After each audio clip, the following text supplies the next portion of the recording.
Hey man, so you might have heard the season went a little differently than we expected.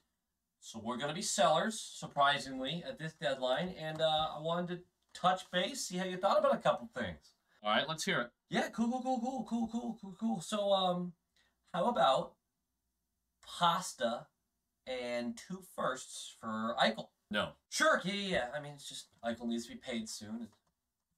So how about Taylor Hall, past MVP, right, for DeBrusk, Beecher, and a first? Absolutely not. DeBrusk and a first. No. A first. How about this?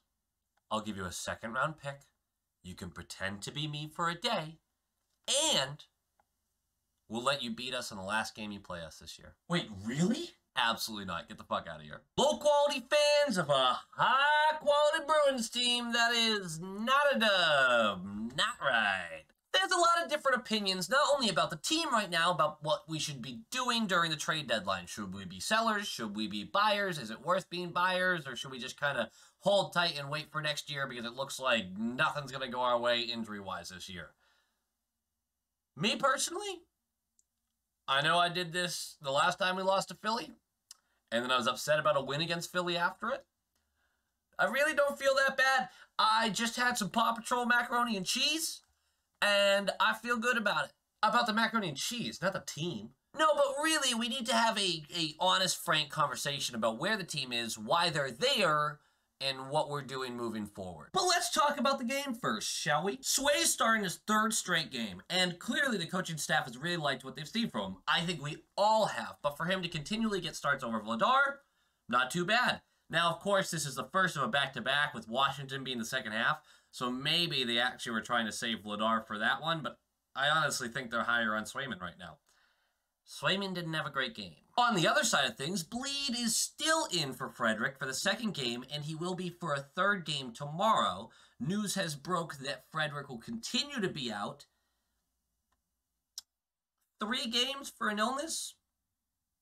I mean, there should be some raised eyebrows. I know I said this after the 1st game he was out. I didn't realize it was an illness. Some people informed me. I was informed. It's starting to feel like they're holding him out. Bjork is still out for exactly that reason, too. They're not even explaining why Bjork isn't in the game. It's because he's in trade talks. Let's see. There was something else I wanted to mention about the team, about the game before we got started. Oh, right. Connor Clifton is my least favorite player on the Bruins right now, and it's not particularly close.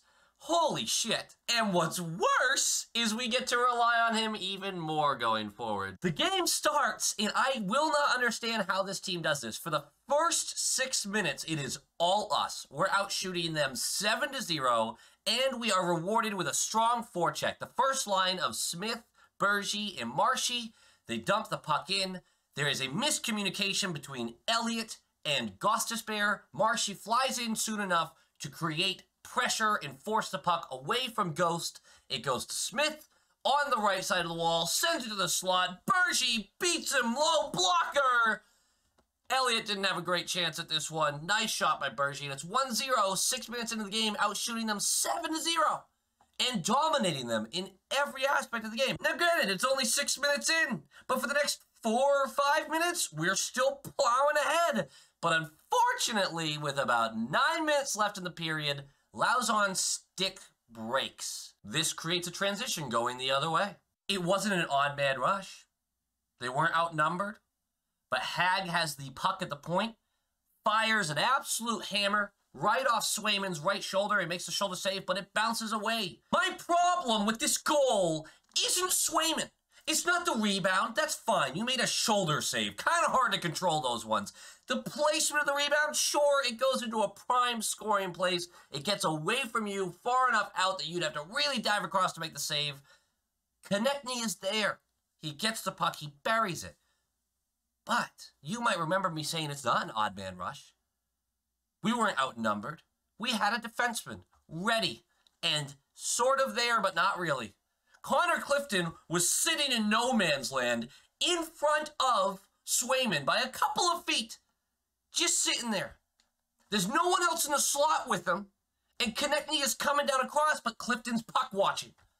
And so by the time it gets to Konecny's stick and he fires it through, Clifton's just getting a stick there to poke it away from him. That one's on you, Cliffy Hockey. Fuck. I don't like Cliffy Hockey anymore.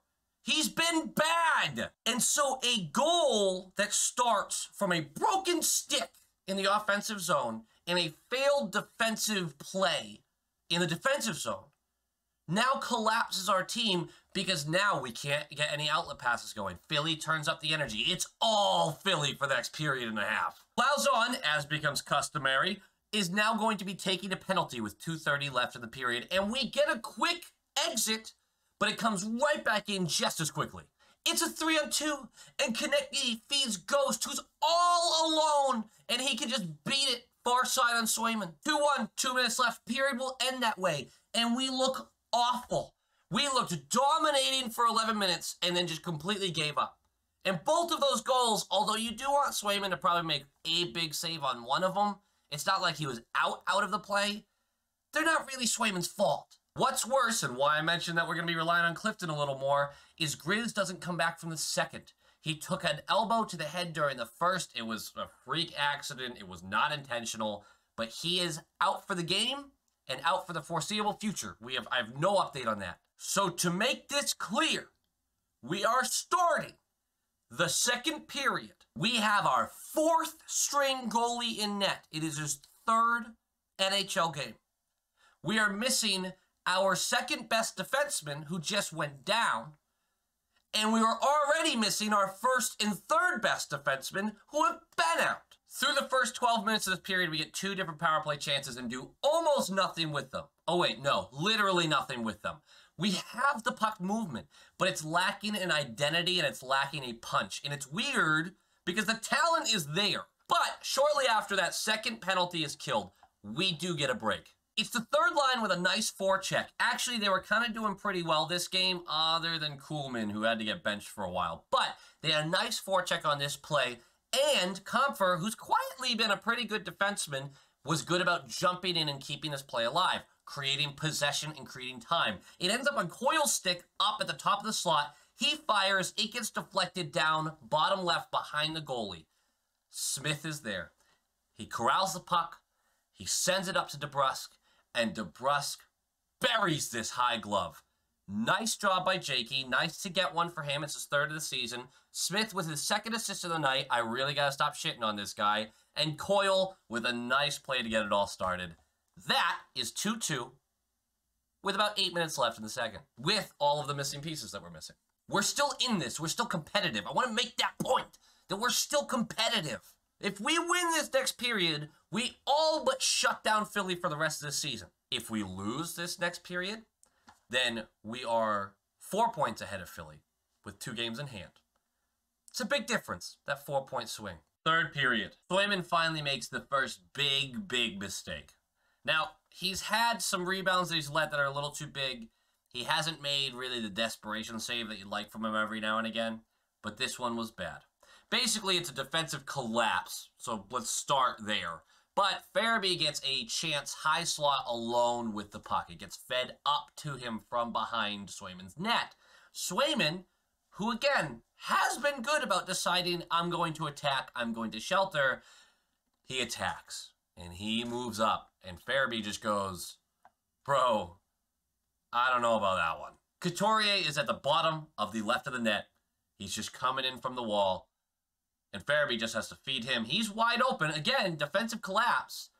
But Swayman's miles outside of that net. That's 3-2 Flyers. 7 minutes in. 13 minutes left of the clock. It's going to be hard to score another one. We can't seem to get out of our own zone. Now around the 10-minute mark and around the 8-minute mark, we basically get back-to-back power plays. There's a little bit of time in between those. That would have been great. And Pasta drew both of them. And they were valid calls. We don't have anything on the power play. We don't. And that's where we needed to score because, again, we couldn't seem to get out of our own zone properly. Without McAvoy or Grizz at the back end, there's not a lot of players that can make an outlet pass. Zaboral sometimes can. But Zaboral hasn't been having a great time. They will score one more time. Voracek does a classic case of goalie interference, though, and it gets called back. Went right through Swayman's head in the blue paint. It wasn't malicious. That sounds worse than it is. Voracek skated by, clipped the mask of Swayman with his arm. He never really had a chance on the puck. He could see it coming. He got a piece of it, but there's too much interference there. Classic case. 3-2 final score. We never really got a big shot after that final 5 minutes. We never really got that moment where we went, I tweeted this out after the game, and it's my first game note. We are now missing our top 2 goalies. We are now missing our top 3 defensemen, one of which is a legitimate Norris Trophy candidate. Ish. I just want everyone to understand that there is maybe 3 or 4 teams in the league that could have that happen and still be treading water the way we are. And I understand the opinion of maybe not buying all in this year because you're just like, this just ain't it for us. That's valid. But being sellers at the deadline isn't valid. That doesn't make any sense. Swayman didn't have a great game, unfortunately, but we're being a little unfair because 2 of them weren't really his fault. You'd like to see him get one of those. One of those where, like, I can't believe he made that save. Those can kind of be game changers right there. The third one's bad. It's a bad goal, but it's his 3rd NHL game. He's had barely any time to catch up to the speed of the thinking and the processing of this game. That's fine. Vladar and him are going to have those moments. That's normal. To get a little more negative, the power play is on Bruce Cassidy's balls, man. What is happening? The talent is there. The fact that we keep coming up empty, I know we're technically top 10, but we started the season as like top 3, and we've been dropping since. That's on him. Fully. That's on him. That 4th line of Bleed, Corrali, and Wagner actually played pretty well. And when Smith got dropped down with Coyle and DeBrusque, that was fun to watch too. Smith feels way more comfortable right now, which you love to see. And I don't know why the Bleed, Corrali, Wagner thing is working, because honestly, all of those players as individuals, I'm like, I could switch out most of those and feel fine about it. But there was a lot of forechecking pressure from them and a ton of back-checking pressure. They did really well with covering their own asses. The first and second lines were kind of bad tonight, just in general. They were getting hammed into the zone a lot. You barely saw them get an exit, and I think it's because they're so used to a fast outlet turns their jets on. But when they can't get any of that, they have to completely readjust their game. Vladar will start tomorrow. Kevin Miller is likely to be rested. They were mentioning that during the game. I don't think they're going to backtrack that because losing to the Capitals is preferable to losing Miller for the rest of the season. So that means no Miller, McAvoy, Carlo, or Grizz tomorrow. Probably. Our defense is going to be patched together for tomorrow against Washington. You don't love that. Guys, that does it for me. Thanks again for watching. Like and subscribe and comment below. All that good stuff. I'm excited for tomorrow's game. I think it's going to be great. I think we're going to beat Washington. I'm confident. Go Bees!